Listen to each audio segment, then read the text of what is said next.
I understand we have several accommodations that need to be made.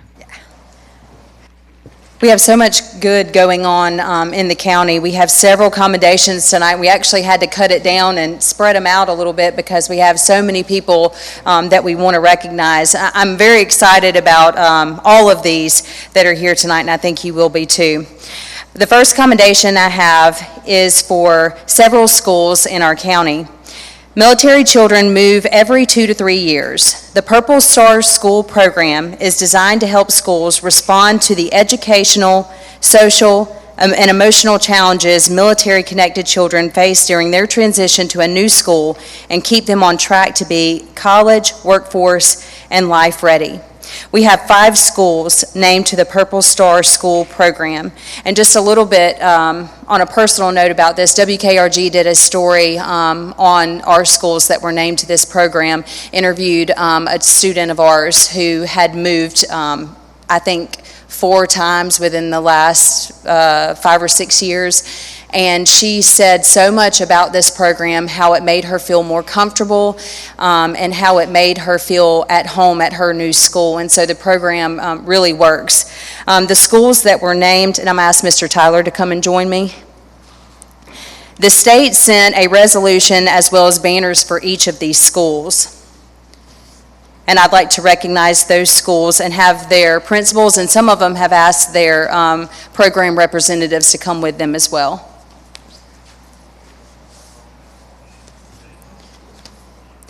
Daphne East, Daphne Elementary, Daphne High School, W.J. Carroll, and Mathis Elementary have all been awarded Purple Star schools.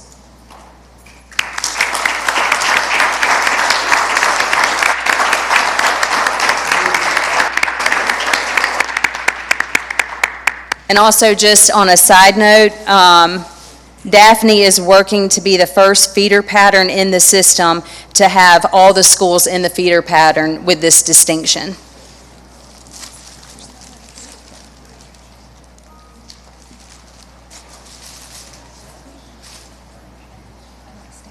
Oh yes, we're going to take a picture. And Mr.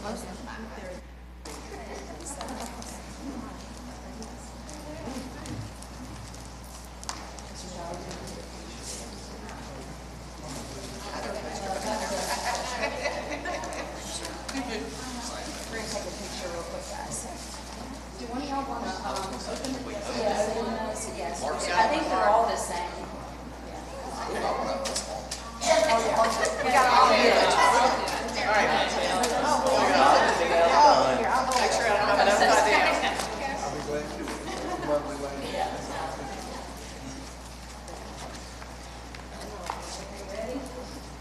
All right. 1, 2, 3. 1, 2, 3. Thank you.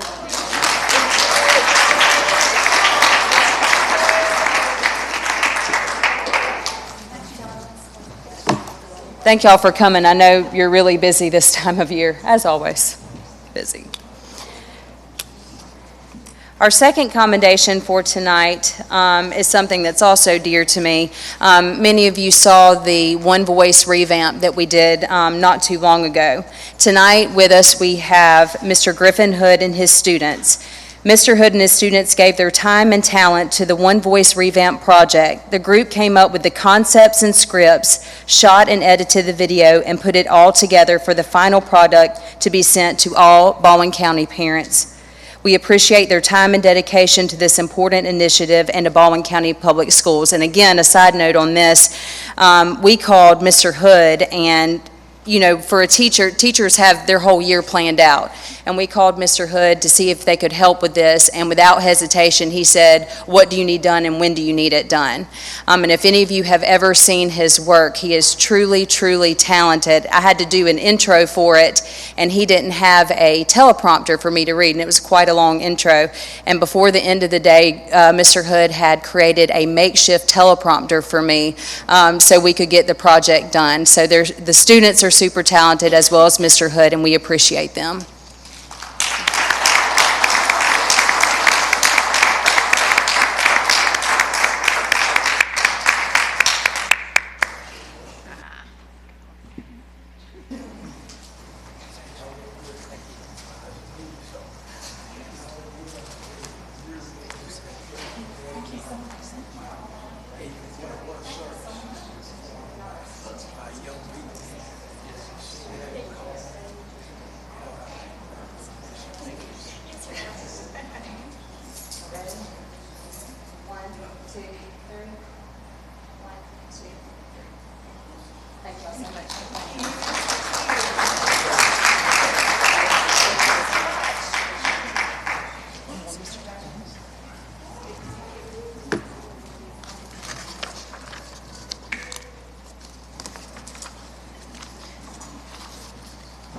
Our last commendation for today goes to Miss Holly Crawford.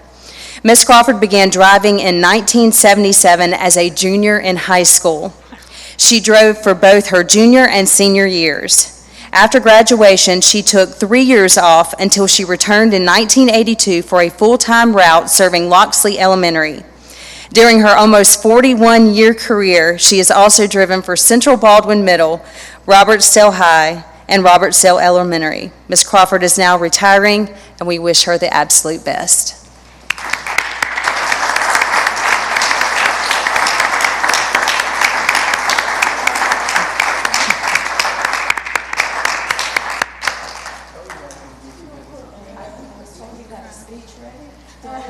I discovered this by, she parks her bus in the parking lot where the culinary building is between C.F. Taylor and the communication.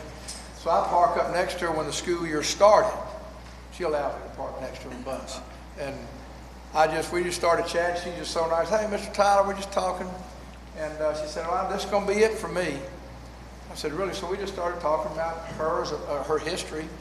And she said, I knew you said in the 40s. I thought, geez Louise, man, I mean, driving a school bus, because I started driving a school bus on the 2-lane logging roads in Monroeville, Alabama, where you had a standard shift. You didn't have to have a CDL. There was no automatic. But for her to do this for 41 years as a bus driver, what a role model. What a role model. And we're going to miss you. We're going to miss you.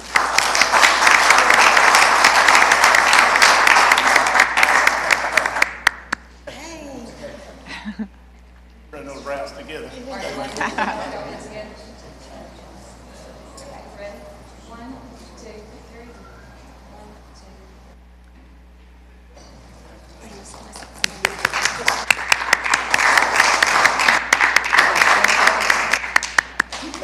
She's going to sub-drive, so that's good. Oh, she'll be busy every day then.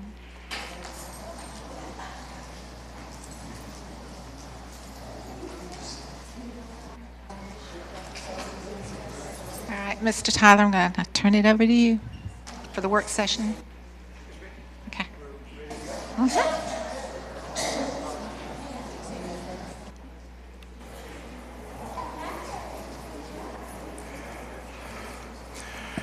Yes, ma'am. ACT Secondary Data Review. We got Tom Hartner. Oh, I'm sorry. That's my fault. We put that in June? Okay. I probably remember that, but I don't remember that. We bumped it to June, but anyway. Yeah, just join the rest of us. We have Jackie Helms here with After School Child Care.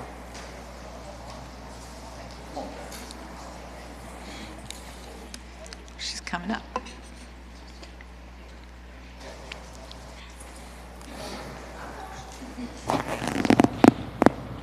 Just a quick intro for you guys. If y'all voted Jackie into taking over this position, and it's unbelievable the things that she's already done. I know Mr. Wilson's really happy on the financial end of it, and we're going to continue to get better. So we thought you guys would want to see some of the things we've done, some of the changes, some of the just pure number of the enormity of this program.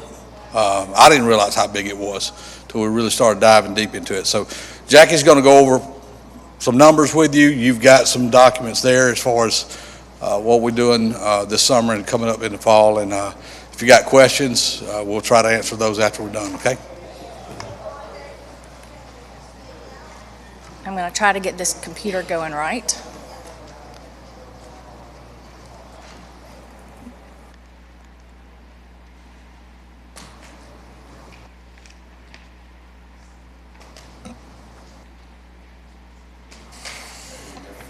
Working on it, getting there.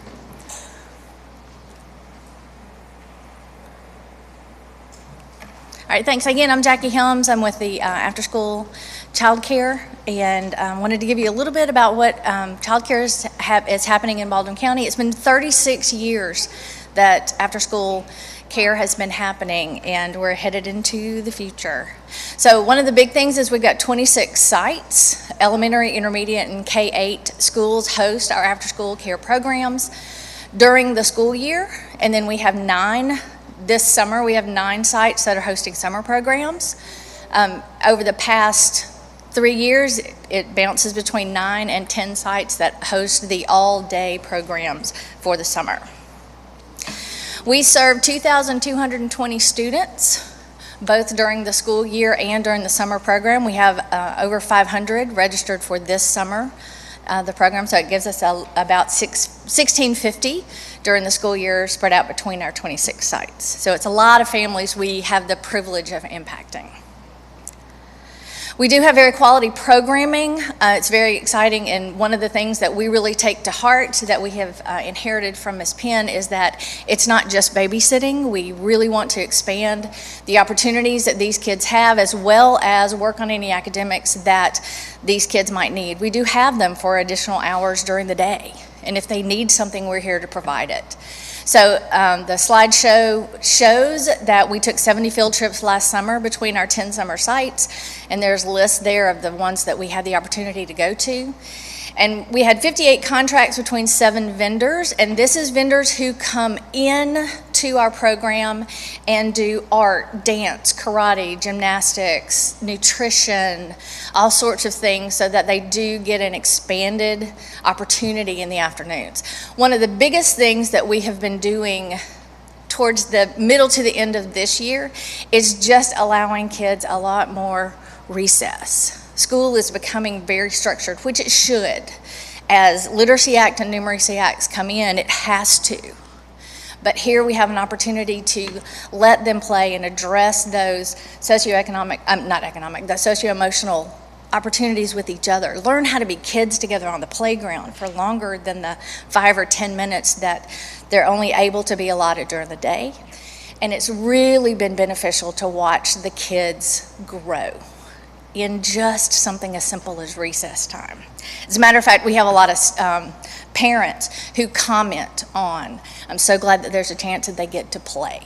And they are particularly happy when the kids come home super tired. Yeah. They love that part. So we have about 250 workers, 230 workers. We have 26 site managers.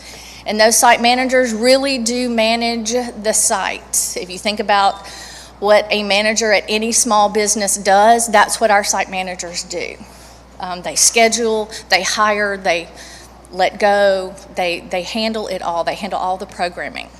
We additionally have about 197 workers right now. We have lost some workers over the years. 59 high school workers, and I'm really pleased and proud to say we do offer our Baldwin County high school students a chance to come work after school. So we have 59 high school workers who get to come in and try their hand at being teachers. So we are working with the Teacher Cadet Program to give them more opportunities, more hours with kids, so they can find out either positively or negatively, I do or I don't want to do this forever. And then we have 4 of us in the office. Our summer program, we're very excited about our summer program. We do have 9 sites. It's from June 5th to July 14th, Monday through Thursday. We're 7:30 to 5:30. So we are a 10-hour day watching kids for families who need this program. We are serving about 512 students right now. We've got 105 employees over the summer. Our schools are listed there. We almost have one in every feeder pattern. We're missing the Daphne feeder pattern this summer. With construction that happens in school sites and with learning camps and that sort of thing, it doesn't always happen that the same schools choose to do these programs. So this summer, we're missing that one, but we do offer it to all students, and they can go to different camps. We do have field trips planned to 18 different locations, plus the kids' favorite water days where they get squirted down and get to slide down big bouncy slide things. And then we do coordinate with the learning camps, and I fully expect that that coordination will continue as the learning camps begin to grow over the summer. I think that is a natural way for us to work together. So we're moving from being a program that's federally funded to being one that is self-sustaining. And that's a big jump. It's a paradigm shift in how we approach a lot of the different things that we have.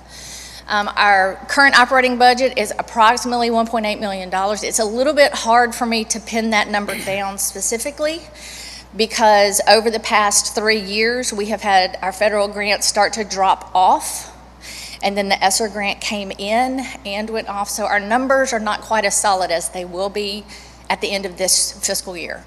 But we're looking at about the 1.8 million range for that. We have tuition. We are a tuition based. We have a registration or an application fee, and then there is weekly tuition. Our tuition is graduated based on free and reduced lunch for the school. So different schools are charged different prices based on their percentage of free and reduced lunch. And that's the way it was originally set up through the federal grants. So schools were set certain ways based on the grants that they applied for. I do have a glide path towards much more tuition parity so that we have one tuition for our one program, but then still have discounts available to families who are eligible for free and reduced lunch. So we'll be able to still provide help for families who need it, but be able to do it by family instead of by school. And I think about, and where this touches my heart, is I think about those families who live in the more affluent places, but still have poverty issues. And they're having to pay a full price because we do it by school instead of doing it by family. And I would like very much to kind of move that direction. It might be a 5-year glide path to get us there. But that's the direction that I can see this moving to really, really help the families in Baldwin County. So we are having to look at a tuition and a fee increase for school year 23-24. It's weird to say 23-24 for me. It's the first time I've said it. Seems like a long way from now, but it's not. It is a $3 increase per week for every school site. It's an across-the-board one fee increase. As we dug back through our records, we were able to go back as far as 2008 without seeing a fee increase. We have not increased fees at all since at least 2008. It may have been prior to that, we just could not find the records for that. We also will have a $5 increase in the registration fee. What is it going to cover? We're going to be moving into My School Bucks. As we have moved from a federal program, we're kind of integrating ourselves into the Baldwin County way of doing things. So we want to move from the program that we're in, which is called Easy Child Track, into My School Bucks, so that parents go one place to pay everything that goes with school. And it will really be helpful, I think, for families not to have to jump around several places. That will be a little bit because there are transaction fees involved with all of this, so it will cover that. We're hoping to have our tuition set so that we cover the transaction fees through tuition instead of those being layered on top of parents. We'd rather do it this way. It will also cover a wage increase that we had from fiscal year 22. In 22, we did increase wages to bring in more workers. We've struggled mightily since what I tend to call the Great Interruption, which was, the C word. But since the Great Interruption, we've had a really hard time finding workers who want to come into a school setting. So it was wisely done to increase the wages, and it's helped us find workers. Here at the end of the school year, we have not had the trouble that we had at the beginning. We've got plenty of workers for the summer. So it's really, really, really helped. We just need to now increase the tuition to help cover that wage increase. And then the last is the increased cost of vendors, field trips, and programming. Excuse me. Again, with the Great Interruption, a lot of our vendors, we used to have music people come in and teach guitar lessons, and we had a lot of different art people come in and do different things, and they too have dropped off. And we're working on getting those back, and not only and that's looking at people in the communities and say, hey, do you want to start a small business and come do this? And not everybody wants to start a small business. Some do, and that's wonderful.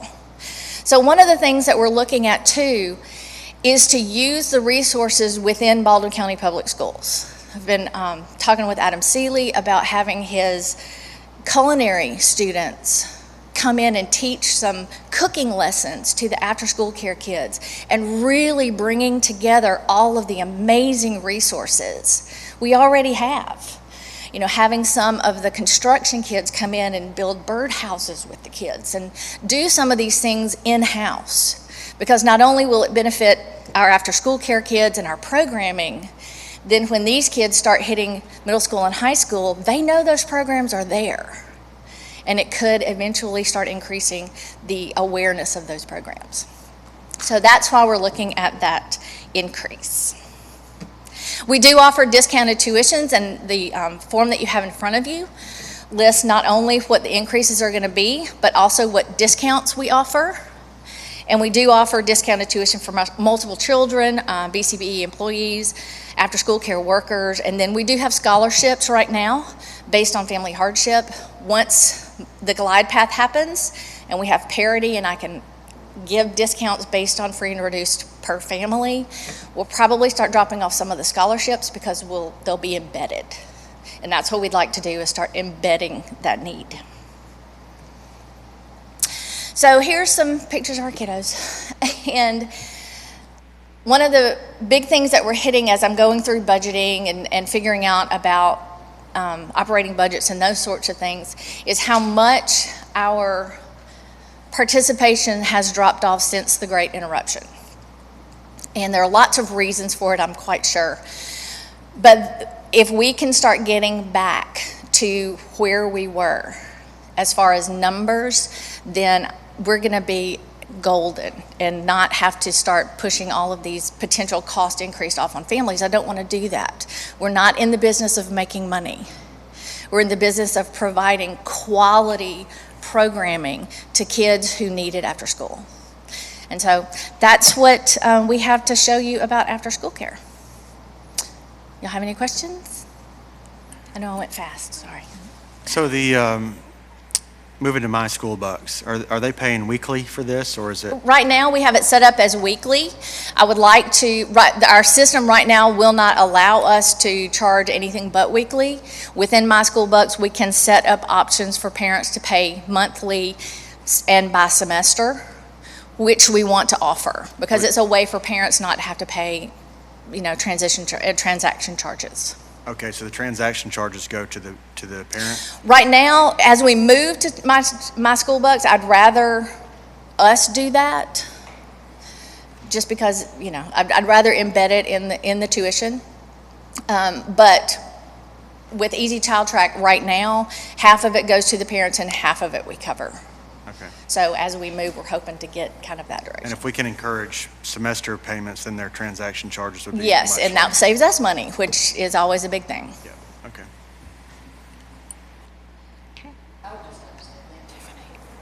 Oh. It's a great program. I did too. I had 3 that went through, and they were all in it all day.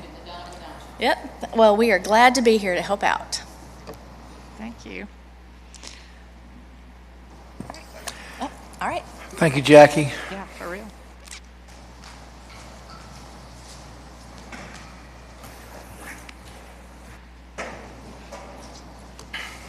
John?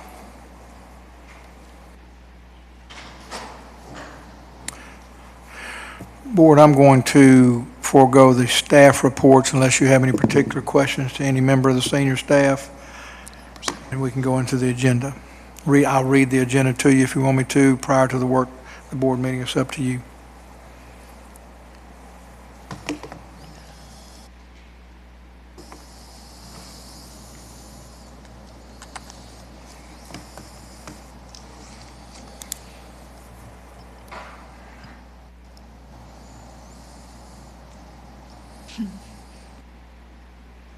Scan.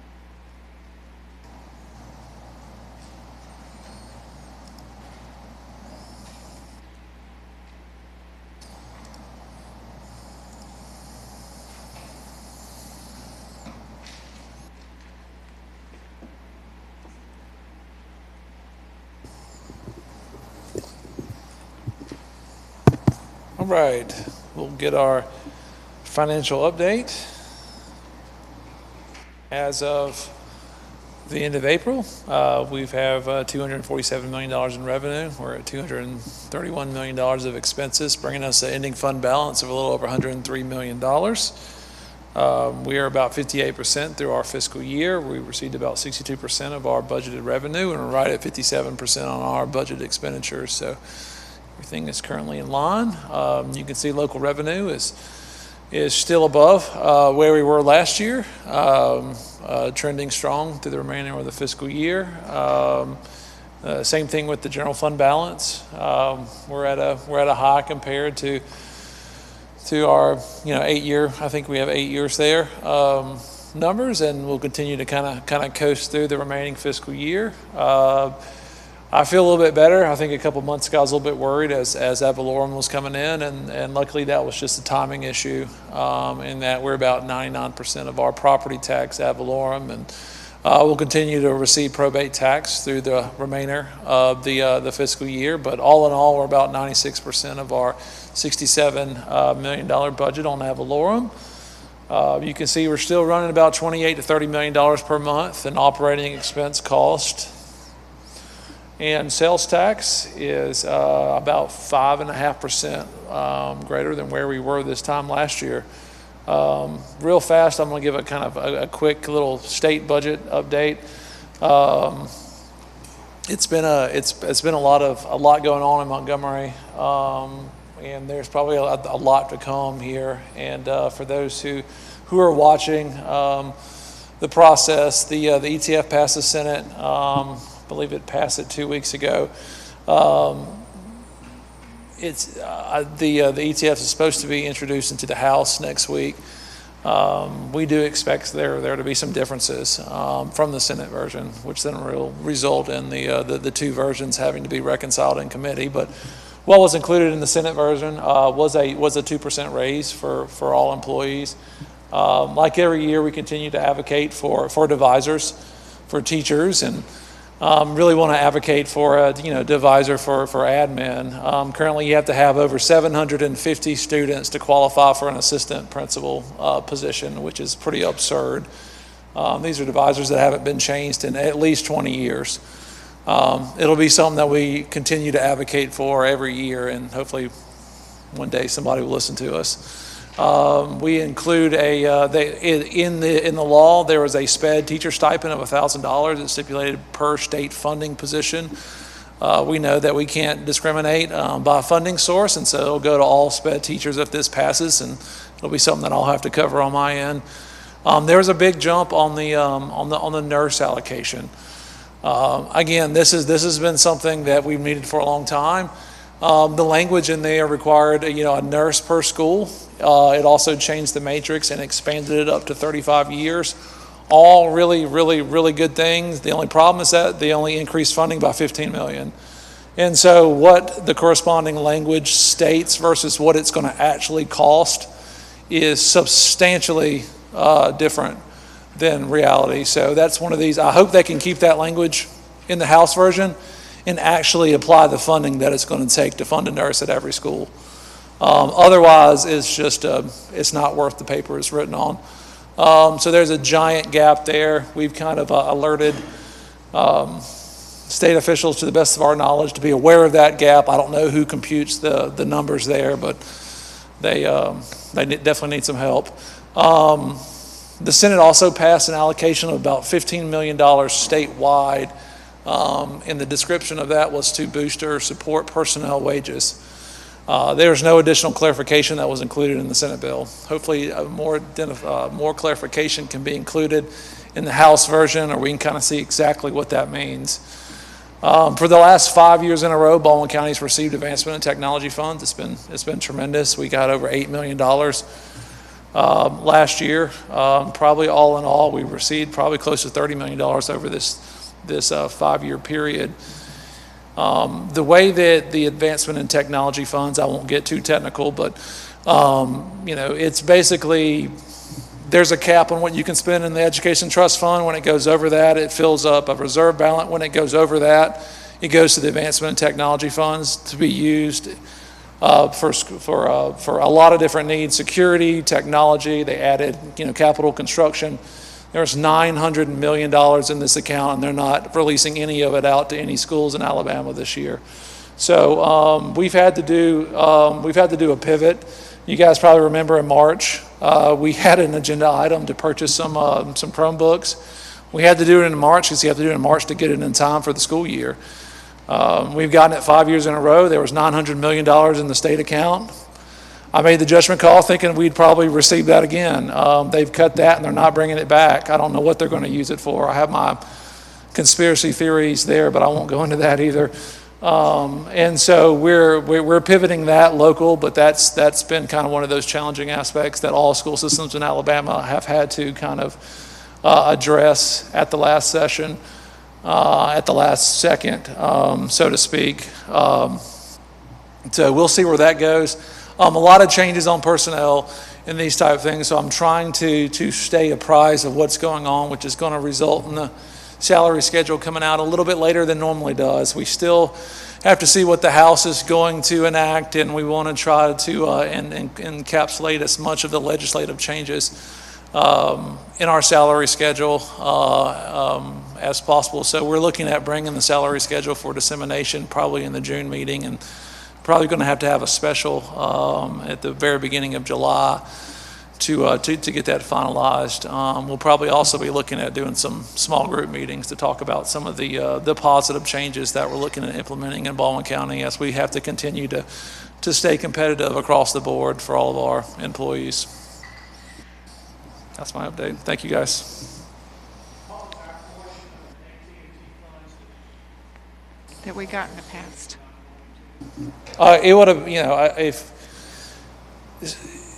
if you were to take a percentage of the total balance in there, it was probably going to be close to $20 million.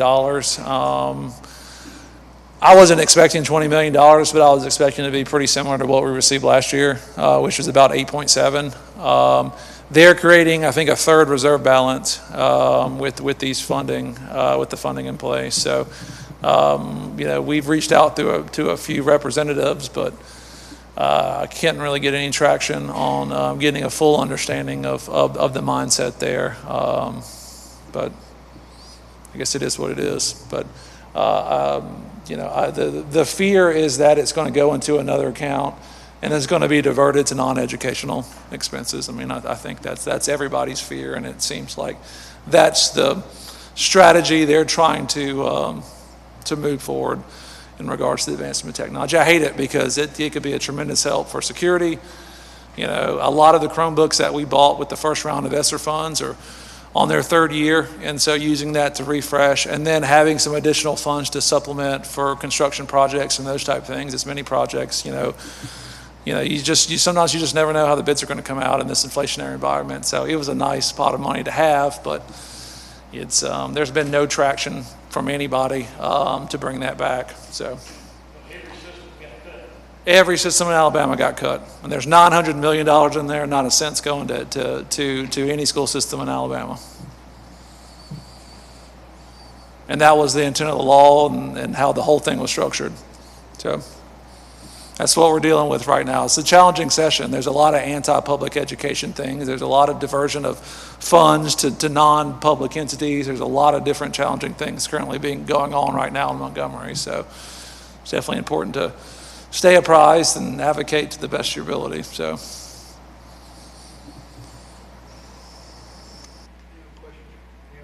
other questions for John? No. Thank you, John. Yep.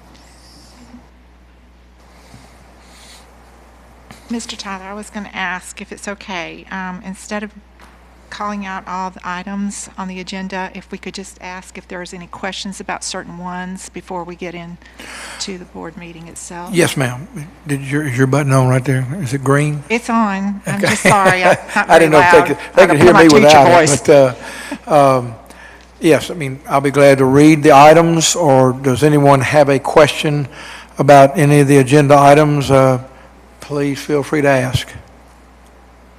Any que- Okay. Go for it.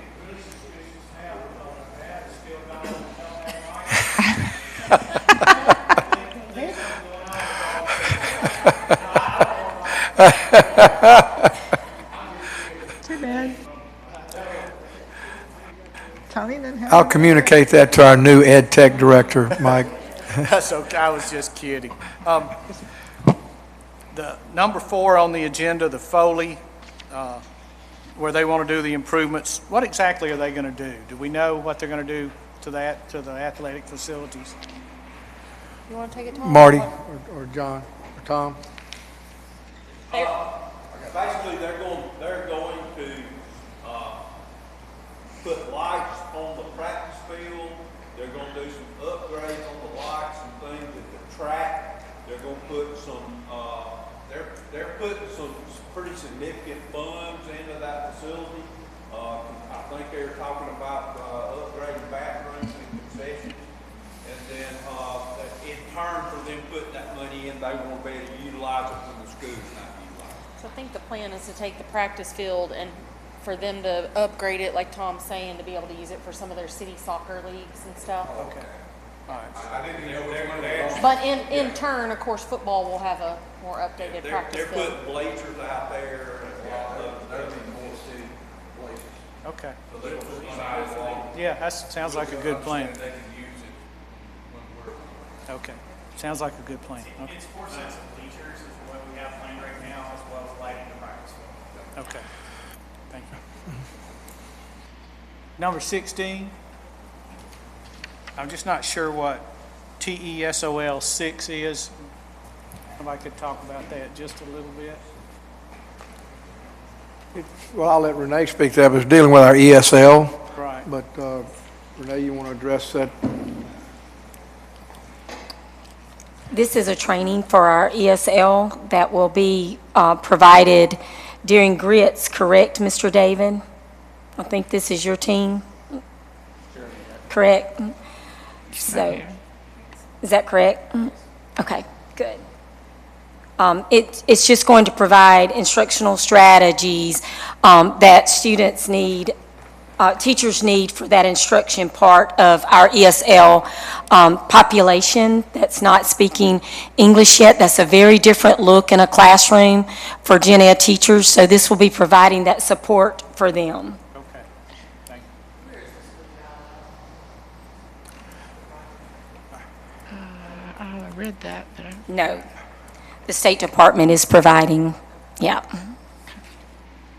I think April asked where the funds were coming from to provide the training, No, where they come from. where the trainers were Yeah, coming the from. Right, okay. organization of, yes. It's actually coming out of Title III funds to do it, and it's for teaching English to speakers of other languages. Okay, thank you. Oh, okay. It's an acronym, okay. Can I ask one question about the suspension of the teachers with the devices during testing? Yes, sir. Are they specifically told not to even bring the device into the Sign the room? contract. Yes.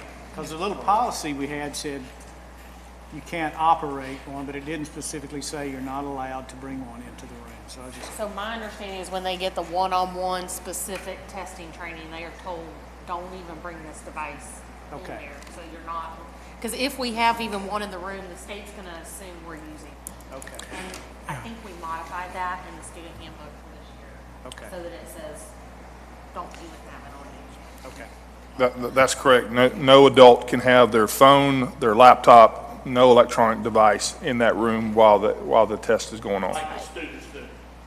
Students don't have them either. That's right, that's what I'm saying. Yes, Correct. yes, Been doing that all along also. correct. And Everything. and they've signed off on the training that Right. that informs them that they cannot have any electronic device on their person during that test. Have that changed now. They won't have the opportunity to keep it. It's always been that way, They just need to turn it in. Correct. yeah. For whatever reason, they did not. All right, thank you. That's It's why, for test security, to protect why the Ms. test security of the test. why Mr. Myrick board, for a while I was giving them a letter, saying you don't need to do this in the future, but that was ignored. And then I went to 1 day unpaid, and now I've gone to 2 days unpaid. And this past spring, we probably had 6 or better teachers ignore that directive. So, They hooked on that. get off of it. That's all I had. Hey, on these 17, any of these obsolete desks and chairs, who gets it? So I'm going to advertise it statewide and open it up to the first group that can pick them up. I know there's a lot of systems out there that could use them. 100%. So Absolutely. available, and then try to do it on an equitable basis. First come, first served seems. And I think the cost of coming to pick them up is probably more than they may be worth. Well, people seem to know where we are. I think Chickasaw City reached out not long ago for a bus, so, and if we can help assist them, we want to help them. We also need space. That's what we're going to get career tech, all the equipment, and then we'll see the fridge, some warehouse space to address that.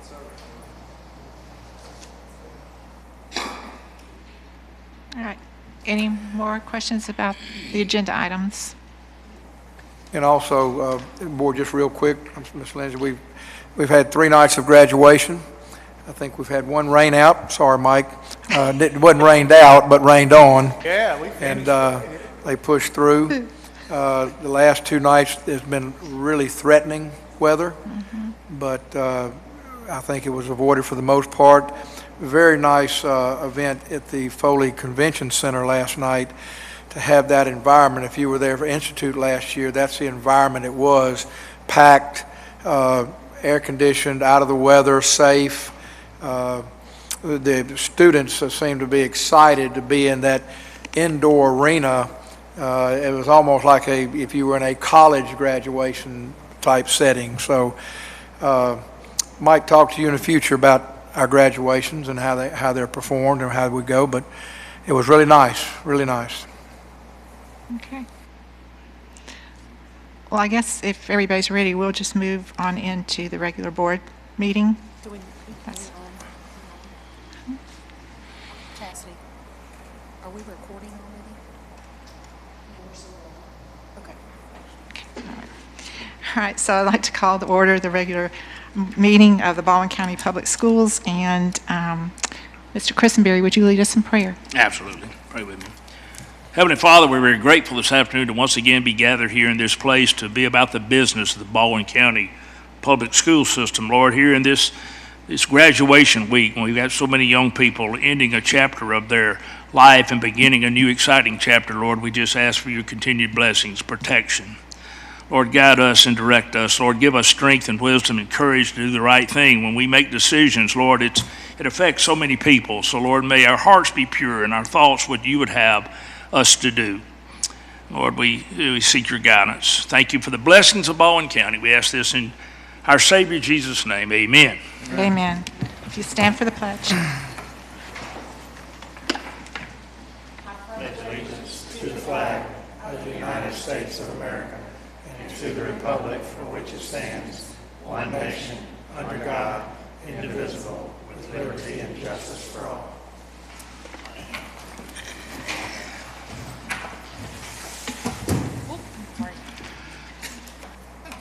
Okay, we've already had our commendations, which was lovely. So we need to approve the minutes from April 20th, 2023. Do I hear a motion to approve minutes? So move. Okay, a motion by Mr. Christenberry, second by Ms. Bradley. All in favor, say aye. Aye. Aye. All opposed? Okay, approved minutes. Okay, we do have somebody that signed in to address us tonight. And if I mispronounce your name, I apologize. Lori Stronich, if you could come forward. Okay, thank you. I knew I wouldn't make it right. Just a reminder that there is a 3-minute limit, and if you would please not mention any names of anybody else that might be involved, because they're not here to defend themselves. So thank you for being here.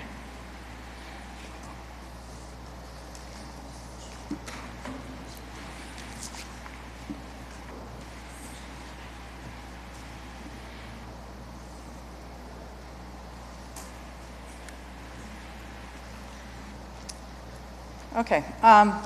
Good evening and good afternoon. Thank you for listening to me. This is a letter I have written to Mr. Eddie Tyler and the Baldwin County board members. First, let me introduce myself. My name is Laura Stronach, and I have been an educator and a resident of Baldwin County for the last 2 years. I am writing this letter hoping to enact change for my colleagues and all of the current and future students of Alberta High School. There is a crisis situation in that school. Teachers are leaving every year, and this year several have left during the beginning and middle of the school year. The working conditions are deplorable, and the learning environment is truly compromised. There is no administrative support for the staff. There is little to no rules being followed. First, I will speak about the condition of the building itself. The Freshman Academy is located in a building that should have been torn down. However, the high school ran out of room, so the decision was made to patch up this archaic and toxic building to serve as the Freshman Academy. The bathrooms demonstrate the shoddy workmanship that was done to quickly accommodate the overflow of students. The toilets are off-center in the stalls, and the sinks are quickly installed and do not fit the space. The teacher's bathroom is out of order more than it is working, and our clean water supply is covered with a black garbage bag. Another issue is a rodent infestation. Those, however, are not the real problem. The real problem is the ventilation system itself. Midway through the year, several staff members and students started to develop serious health consequences from working in this environment. I myself spent several hours in the emergency room and visited several doctors to determine what was causing my heart problems. I have since been diagnosed with by a medical professional that working in this building is the cause. I am now on 2 different medications just to help with the inflammation around my heart. I am not the only person now taking medication just to work here. Several colleagues have to take allergy medicine only when they are working in the building. Even some students are now using an inhaler to attend school here. I have brought it to the attention of the administration and was told to move my desk away from the vents. Teachers have been documenting these unfit working conditions with pictures, videos, and doctor reports. Some are even consulting with lawyers. Next, I would like to address the lack of administrative support. The lack of leadership is alarming. There is rarely an administrator present in the Freshman Academy. The students know this, and their actions reflect having a lack of consequences for their behavior. The boys' bathroom has been vandalized on a daily basis. The urinal and stall dividers have been ripped out of the walls. The ceiling tiles have been torn down. The garbage has been dumped repeatedly into the toilets. The paper towel dispensers had to be removed from the walls because the students were constantly using them to overflow the toilets. They have even spray painted the walls and held 30-second knockout fights in the bathroom. The girls have turned their bathroom into a club, and they monopolize the entire bathroom every passing period and do not allow other girls to use the bathroom. I have even seen them jumping over stalls to see other girls using the bathroom. They are mean and bully the other girls. I myself have tried to supervise the bathroom, and they verbally tried to intimidate me. They also go to the bathroom during class and meet up via text messaging.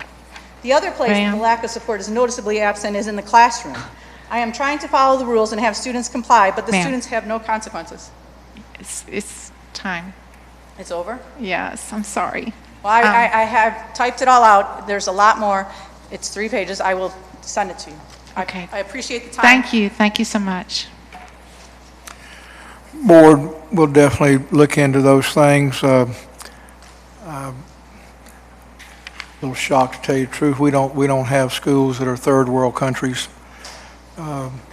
We take very good care of our schools. It is an old school. There are plans for the future. Yes, sir. Yes, sir. There also was a recent air quality test done when the reports were made that we'll be happy to share with y'all if you'd like to see a copy of it. There was we had it, when staff make those concerns, Frank's department has outside companies that they come in to do air quality test results or tests and see what sort of stuff is in the environment. We did that down at Orange Beach, and there's a report that we can send to you regarding the results. Well, you know, but to say none of that stuff happens, it happens. Oh, I'm not saying nothing happened. I'm just telling you it's a But, test. you have to address it. You have to take care of it when it happens. You're gonna have some kid that's gonna bully. You have small pockets of it, and it becomes a problem. If it's not taken care of, it festers. And I'm just speaking to the air quality and the mold. I'm speaking from what she was talking about, and there is a problem in pockets of the schools. At Alberta, there's a problem? I don't know about Alberta. I know about some schools where I'm around. Yeah. I mean, it's not shocking. That hasn't been brought to my attention. That hasn't been brought to my attention by anyone. It will be. Well, I would ask any board member if that's brought to your attention to relay it to me. It will be. Well, you know, I'm not saying nothing to anyone. I'm just saying things happen. Kids are kids. Okay. Mr. Tyler, the amendments to the agenda. Ma'am? The amendments. Yes. Amendments to the agenda. Amend number 8, leave of absence of personnel. Number 9, retirement and resignations of personnel.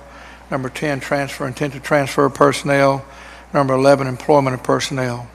Add number 12, suspension of personnel unpaid. Number 13, termination of temporary and/or probationary classified personnel. Number 14, termination of temporary and/or non-tenured certificated personnel. Number 15, extra work for extended periods. Number 16, approval of contract, TESOL 6 Principals Workshop. Number 17, obsolete desk and chair donations. Number 18, suspension of personnel unpaid. Okay. Do I have a motion to approve the amendments? So moved. Second. Motion by Mr. Warner, second by Mr. Johnson. Anyone want to discuss them or wait? Okay, thank you. Items. Agenda item 1, bids proposals. The superintendent recommends adoption of a motion to approve the low bidders meeting specifications for goods and services for the system as stipulated in the agenda exhibit. So moved. Motion by Mr. Christenberry, second by Ms. Bradley. Any discussion? All in favor say aye. Aye. Opposed? No. Motion carries. Superintendent recommends adoption of a motion to approve the contract with Sawgrass Consulting LLC for engineering services for various projects as stipulated in the agenda exhibit. So moved. Second. Motion by Mr. Christenberry, second by Mr. Warner. Any discussion? All in favor say aye. Aye. Opposed? Motion carries. Did we miss number 2? We missed number 2, I'm sorry. That's okay, we can go back. Agenda item 2. Number 3 was owner engineer proposals. I'm sorry, Mr. Myrick, I might have been reading one that you thought I was reading another, so I apologize for that. If you want to. Agenda item 2, Public Works. Superintendent recommends adoption of a motion to approve the low bidders meeting specifications for various public works projects as stipulated in the agenda exhibit. So moved. Second. Motion by Mr. Myrick, second by Mr. Johnson. Any discussion? All in favor say aye. Aye. Opposed? Motion carries. Would you like agenda item 3 reread, or did y'all? Okay. No, sir. Agenda item 4, approval of BCBE and City of Foley license and usage agreement for improvements to athletic fields. Superintendent recommends adoption of a motion to authorize the superintendent to enter into a license and usage agreement in a form similar to the attached as stipulated in the agenda exhibit. So moved. Second. Motion by Mr. Johnson, second by Mr. Myrick. Any discussion? All in favor say aye. Aye. Opposed? Motion carries. Agenda item 6, AP Seminar English 10, and AP Research course fee. Superintendent recommends adoption of a motion to approve this requirement of a $20 course fee for AP Seminar English 10, and AP Research to be effective with the 2023-2024 school year as stipulated in the agenda exhibit. So moved. Motion by Mr. Christenberry, second by Ms. Kirby. Any discussion? All in favor say aye. Aye. Opposed? Motion carries. Agenda item 6, approval of 2023 summer school program. The superintendent recommends adoption of a motion to approve the dates and structure for summer school 2023 as stipulated in the agenda exhibit. So moved. Motion by Mr. Warner, second by Ms. Bradley. Any discussion? All in favor say aye. Aye. Opposed? Motion carries. Agenda item 7, approval of parent and student handbook, student code of conduct 2023-24. Superintendent recommends adoption of a motion to approve the parent and student handbook, student code of conduct 2023-2024 as stipulated in the agenda exhibit. So moved. Second. Motion by Mr. Warner, second by Mr. Johnson. Any discussion? All in favor say aye. Aye. Opposed? Motion carries.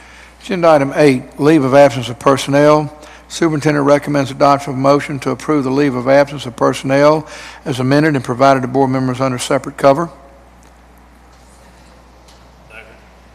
Motion by Ms. Bradley, second by Mr. Christenberry. Any discussion? All in favor say aye. Aye. Opposed? Motion carries. Agenda item 9, retirement and resignations of personnel. The superintendent recommends adoption of a motion to approve the retirement and resignations of personnel as amended and provided to board members under separate cover. So moved. Second. Motion by Mr. Warner, second by Mr. Johnson. Any discussion? All in favor say aye. Aye. Opposed? No. Motion carries. Agenda item 10, transfer intent to transfer of personnel. Superintendent recommends adoption of a motion to approve the transfer intent to transfer of personnel as amended and provided to board members under separate cover. Second. Motion by Mr. Christenberry, second by Mr. Warner. Any discussion? All in favor say aye. Aye. Opposed? No. Motion carries. Agenda item 11, employment of personnel. The superintendent recommends adoption of a motion to approve the employment of personnel as amended and provided to board members under separate cover. So moved. Second. Motion by Mr. Johnson, second by Mr. Warner. Any discussion? All in favor say aye. Aye. Opposed? No. Motion carries. Agenda item 12, suspension of personnel unpaid. Superintendent recommends adoption of a motion to approve the unpaid suspension of personnel as provided to board members under separate cover. So moved. Second. Motion by Mr. Christenberry, second by Mr. Myrick. Any discussion? All in favor say aye. Aye. Opposed? Motion carries. Agenda item 13, termination of temporary and/or probationary classified personnel. Superintendent recommends adoption of a motion to approve the termination of temporary and/or probationary classified personnel in accordance with Act Number 2011-270, Students First Act, as provided to board members under separate cover. So moved. Motion by Mr. Warner, second by Ms. Bradley. Any discussion? All in favor say aye. Aye. Opposed? Motion carries. Agenda item 14, termination of temporary and/or non-tenured certificated personnel. The superintendent recommends adoption of a motion to approve the termination of temporary and/or non-tenured certificated personnel as provided to board members under separate cover. So moved. Second. Motion by Mr. Christenberry, second by Mr. Warner. Any discussion? All in favor say aye. Aye. Opposed? Motion carries. Agenda item 15, extra work for extended periods. The superintendent recommends adoption of a motion to approve the extra work of personnel as provided to board members under separate cover. So moved. Second. Motion by Mr. Warner, second by Mr. Johnson. Any discussion? All in favor say aye. Aye. Opposed? Motion carries. Agenda item 16, approval of contract TESOL 6 Principals Workshop in personnel in-person training at GRITS.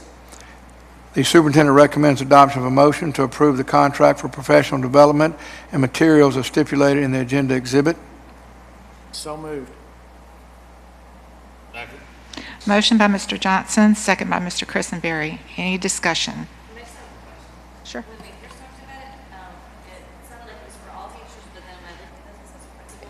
So this is going to be offered during GRITS. So it will be available to all teachers. They will be able to sign up and go at GRITS.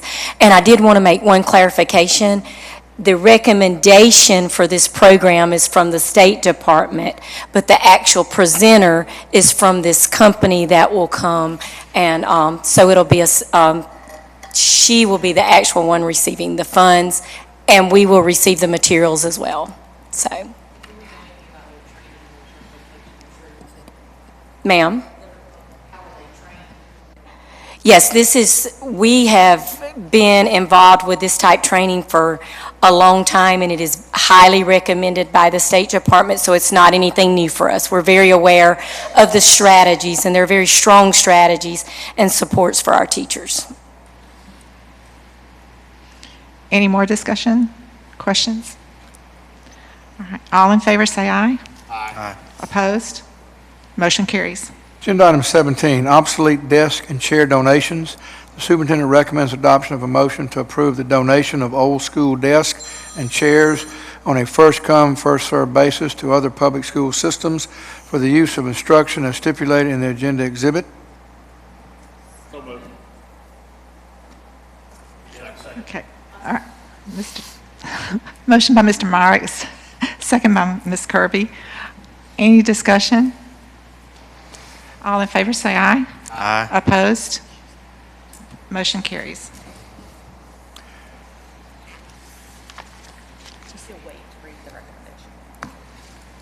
What? Okay. Okay, so on the last agenda item, okay. The board must now consider the proposed suspension of Mr. Hale.